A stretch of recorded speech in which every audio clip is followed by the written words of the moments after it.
Voulait se rattraper des erreurs du passé vis-à-vis de l'Ukraine. On le voit bien ces dernières semaines, le président américain multiplie les aides en faveur de Kiev. Et vous allez voir, c'est pas fini, notamment dans des domaines stratégiques. Une volonté rappelée hier lors d'une réunion des pays du G7 par l'indéboulonnable Anthony Blinken, que l'on écoute. And what we're determined to do. Cette administration est déterminée à faire tout ce qui est en son pouvoir pour s'assurer que l'Ukraine aura tout ce dont elle a besoin pour se battre en 2025 ou pour arriver en position de force aux négociations.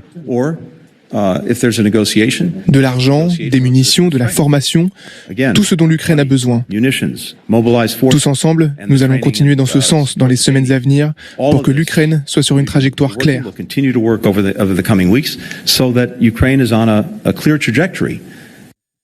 Nous a rejoint pour débattre de cette grande question, peut-être d'un mea culpa du côté de la Maison-Blanche. Gilles Delafont, bonjour, merci d'être avec nous. Bonjour. On va parler gros sous, et là il s'agit vraiment de gros sous, Sylvia Micon, 24 milliards de dollars. C'est peut-être la dernière enveloppe conséquente de Joe Biden à l'Ukraine. Oui, effectivement, c'est Politico qui cite un document obtenu par ces journalistes et qui a bien été passé au Congrès ce lundi, selon deux collaborateurs. Et cette demande, eh bien, elle serait examinée en décembre dans le cadre d'un programme de dépenses gouvernementales élargi. Alors, ces 24 milliards supplémentaires, eh bien, seraient ventilés de la sorte. Regardez, 16 milliards pour reconstituer le stock d'armes américaines, car vous savez que les armes qui ont été envoyées en Ukraine, pour certaines, ont été piochées dans les stocks qui se vident. Ils font donc les reconstituer. C'est pour ça aussi que les usines d'armement aux États-Unis connaissent un regain d'activité. 8 milliards pour l'USAID, c'est l'initiative d'assistance à la sécurité de l'Ukraine. Ça comprend de la formation du Conseil, mais aussi des équipements. Et dans ce cadre, eh bien, le Pentagone conclut des contrats avec des entreprises de défense américaines. Avant les élections, eh bien, l'administration comptait étaler tout ça jusqu'au mois d'avril. Eh bien, avec l'arrivée de Trump, tout ça a précipité ceci. Et ce qui inquiète par ailleurs, en termes d'impact sur les stocks américains, un haut responsable de l'administration avait d'ailleurs déclaré au Wall Street Journal que les États-Unis envisageaient l'achat d'armes à d'autres pays pour les envoyer ensuite à l'Ukraine. Chère Sylvia, vous l'avez laissé entendre, ça c'était avant, il s'est passé quelque chose aux États-Unis, il y a eu des élections et c'est Trump qui a gagné. Oui. Ça change quelque chose ou pas ? Alors, est-ce que ça pourrait être approuvé ou pas au Congrès ? Les chances sont assez minces. Vous le savez, la Chambre, elle est à majorité républicaine. On se souvient du précédent blocage des 61 milliards. Ça avait duré des mois. Les républicains veulent arrêter la guerre et pousser les deux parties à négocier.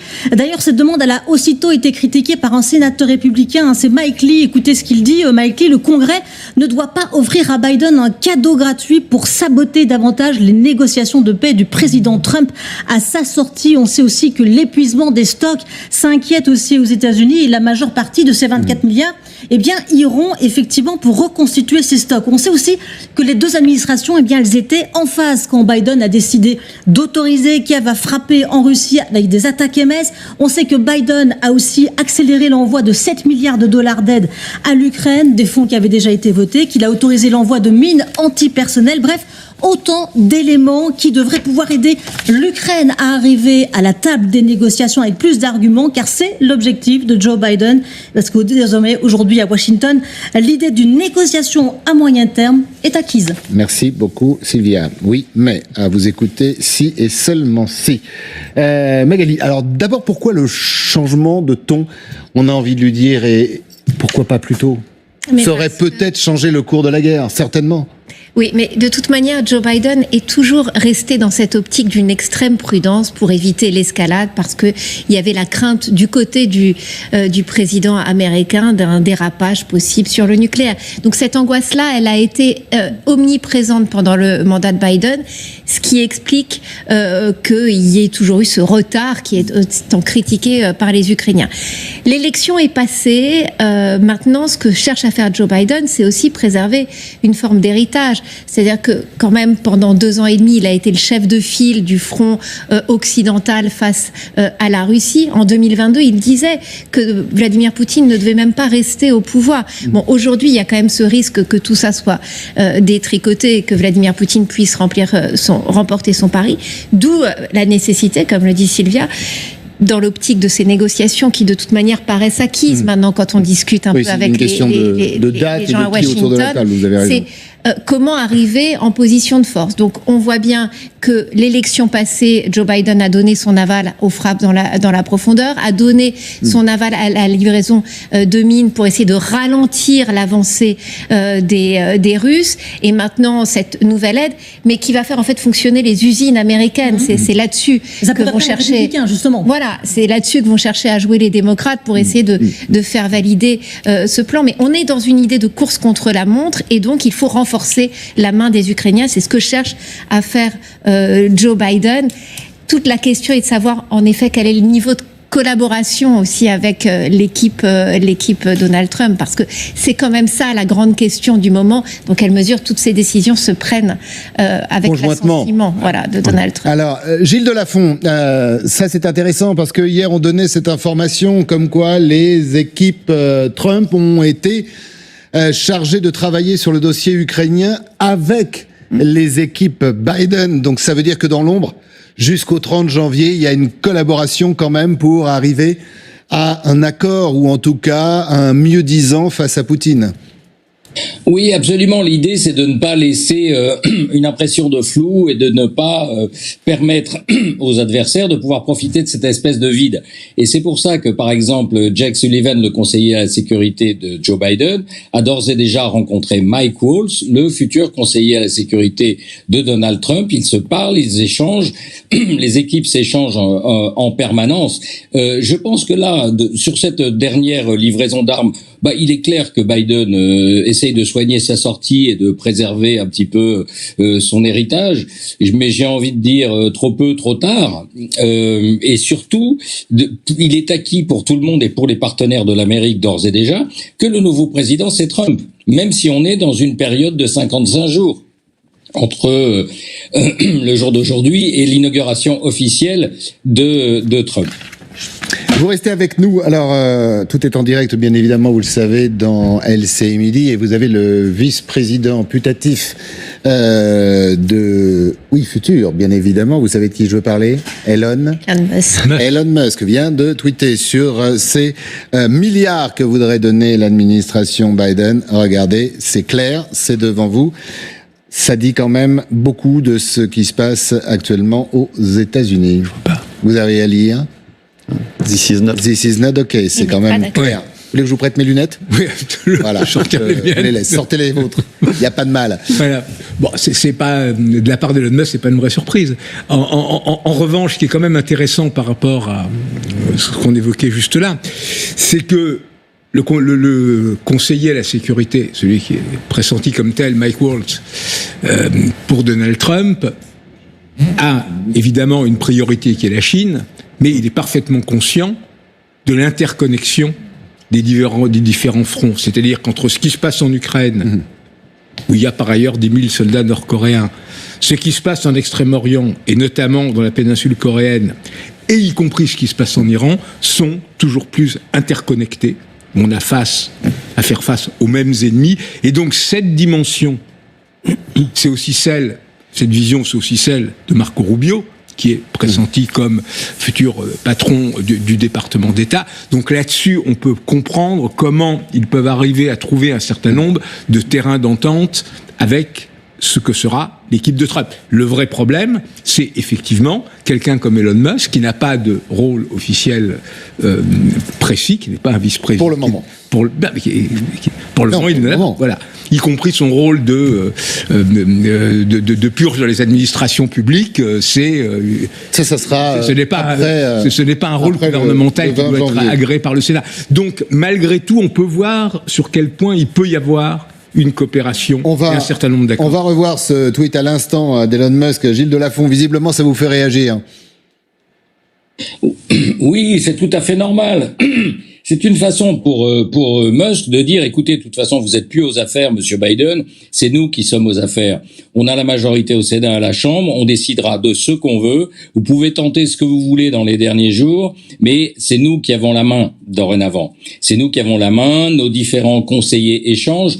Je vous ai parlé des échanges entre Mike Waltz et Jack Sullivan, mais par exemple, le négociateur pour le Proche-Orient, Amos Hochstein, qui vient d'obtenir ce cessez-le-feu au Liban, a également briefé les conseillers de Trump. Donc il y a déjà... Et Trump veut surtout aller très très vite. Il veut aller très très vite parce qu'il sait que dans 2 ans, il y a des élections, il va vouloir des résultats très vite. Et sur l'Ukraine, je pense que personnellement, il y a une erreur qui consisterait à penser que Trump va tout lâcher. Oui. À mon avis, Trump, il veut pas de la guerre, ça c'est certain, il voudra une paix, mais il voudra une paix dont il soit le vainqueur. Trump, il va soigner son ego, il va vouloir de la réussite. Trump, c'est un joueur de poker qui veut gagner la partie en s'en sortant avec un bon deal. Il va pas tout lâcher comme ça. Je pense que c'est une erreur de penser qu'il va bazarder en quelque sorte l'Ukraine. Vous savez quoi, Gilles Delafont, il y a des partisans sur ce plateau, ils sont à ma droite. Vous pensez la même chose, Benoît Billon ? C'est-à-dire qu'on sait que Trump, c'est un type qui envoie, mais c'est un winner. Il n'a pas cessé de le répéter, même depuis sa défaite et face à Poutine ou face à d'autres, il n'a pas envie de perdre. Non, il n'a pas envie de perdre. Après, il faut pas se tromper sur ce que ça veut dire ne pas perdre pour les États-Unis. Au moment de la signature de l'accord de Paris entre Henry Kissinger et Les Duc Tho, le négociateur nord-vietnamien, les États-Unis ont présenté ça comme une victoire. 2 ans après, le Sud-Vietnam disparaissait. Donc, si vous voulez, les États-Unis, pour eux, une victoire, ça va être récupérer des marges de manœuvre face à la Chine. Et à mon sens, ce qui va se passer, c'est pas que Trump va lâcher l'Ukraine, c'est que Trump va transférer le poids de l'aide à l'Ukraine aux pays européens, avec un deal qui sera gagnant pour le coup pour les États-Unis, c'est-à-dire achetez-nous de l'aide et ensuite livrez-la aux Ukrainiens. Donc c'est-à-dire les États-Unis aideront l'Ukraine, mais avec l'argent de l'Europe. Donc faites le job, mais vous nous payez pour le faire. C'est à peu près ça. C'est ça. Et ça a déjà commencé. Ça a déjà commencé puisque vous avez des pays comme la Pologne qui cherchent à utiliser des fonds européens pour acheter de l'équipement militaire américain. Et qui achètent d'ailleurs beaucoup d'équipements militaires. Qui achètent beaucoup d'équipements militaires américains. Et sud-coréens. Vous êtes sur la même longueur d'onde, Magali ? Je pense en effet que il va falloir... Voilà, il faut pas tout de suite se dire que Donald Trump va lâcher l'Ukraine, que ça va être beaucoup plus compliqué que ça. En ce moment, les Ukrainiens font un lobbying intensif pour essayer justement de convaincre les équipes de Trump de la nécessité de continuer à fournir l'aide à l'Ukraine en leur disant justement petit investissement aujourd'hui mais qui peut rapporter sur la durée. Notamment, et là c'est intéressant, ça revient à Elon Musk, il y a beaucoup d'Ukrainiens qui font valoir les ressources de minerais notamment qu'il y a en Ukraine, notamment de lithium pour faire des batteries électriques. Il y a une prise de parole sur le fait que les ressources de l'Ukraine sont inépuisables et elles pourraient revenir aux mieux-disants ou aux mieux-aidants. Et que peut-être permettre aux États-Unis de pouvoir signer un certain nombre de contrats très avantageux pour la suite. Tout ça va faire partie aussi, bien sûr, de la négociation. C'est-à-dire qu'aujourd'hui, il faut convaincre pour les Ukrainiens Donald Trump de l'intérêt, y compris commercial, financier, économique, à continuer à soutenir l'Ukraine. C'est pour ça que les jeux ne sont pas faits et que tout ça va être beaucoup plus compliqué que juste un deal en 24 heures, une capitulation de l'Ukraine. Ce n'est pas ça qui se dessine du côté de la nouvelle Maison-Blanche. Après, il faut intéresser le businessman, en fait. Oui, après, il y a quand même une réalité stratégique parce qu'il ne faudrait pas non plus penser que Donald Trump et les gens qui l'entourent ne raisonnent que en termes de deal à court terme. La réalité stratégique, c'est que les États-Unis d'aujourd'hui, ce n'est plus la puissance des États-Unis des années 80 ou 90. Ils ne peuvent pas se permettre d'avoir face à eux un nouvel axe du mal, pour citer George W. Bush, avec la Chine, la Russie, l'Iran, peut-être d'autres pays des BRICS, la Corée du Nord. Les BRICS, vous avez raison. Ils ont intérêt au contraire à chercher à diviser un maximum ces pays-là et donc pour ça, entre guillemets, à serrer les problèmes. C'est-à-dire peut-être concéder des choses aux Russes pour les éloigner de la Chine, concéder des choses au Proche-Orient pour éviter que les Russes y soient trop influents, etc. Donc la partition américaine, elle va être très compliquée. Il n'y a pas... Joe Biden n'a pas réussi son bilan en politique étrangère est quand même assez médiocre. Aujourd'hui, il n'a pas réussi à réaffirmer cette puissance américaine.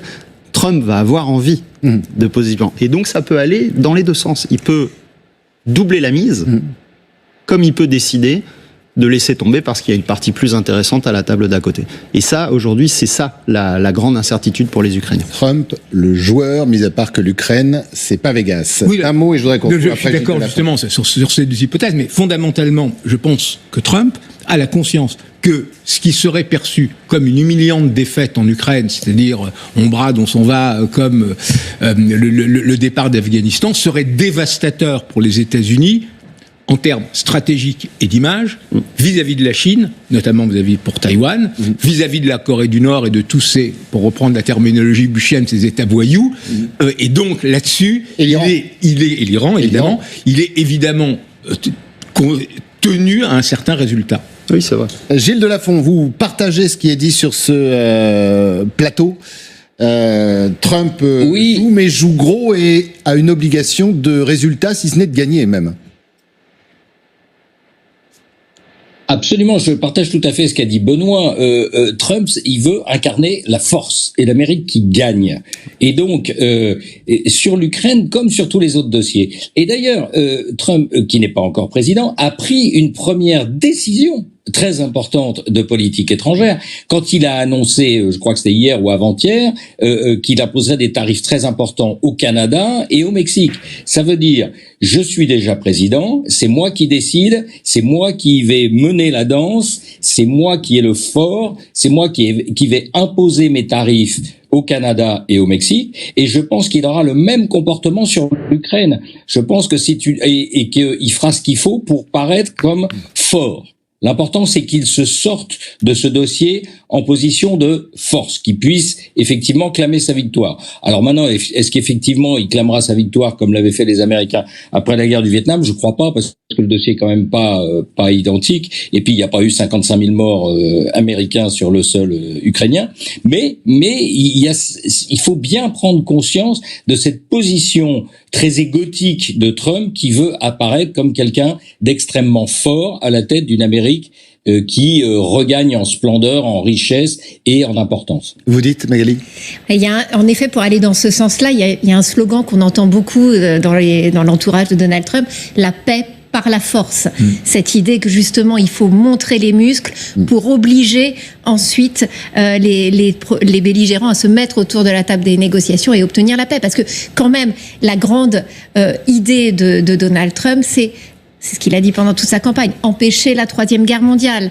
Donc obtenir quand même cette paix coûte que coûte. Et d'ailleurs, juste un mot pour vous dire que dans l'équipe de Donald Trump, on estime déjà que s'il y a un cessez-le-feu, par exemple, au Liban, c'est l'effet Trump. C'est comme ça qu'en tous les cas le revendique Mike Waltz, le futur conseiller à la sécurité nationale. Si Joe Biden, soi-disant, a obtenu ce cessez-le-feu, c'est que déjà cette idée de paix par la force, eh bien, est en train de l'emporter grâce à Donald Trump. C'est ça le narratif qui est en train d'être imposé du côté des équipes de Trump.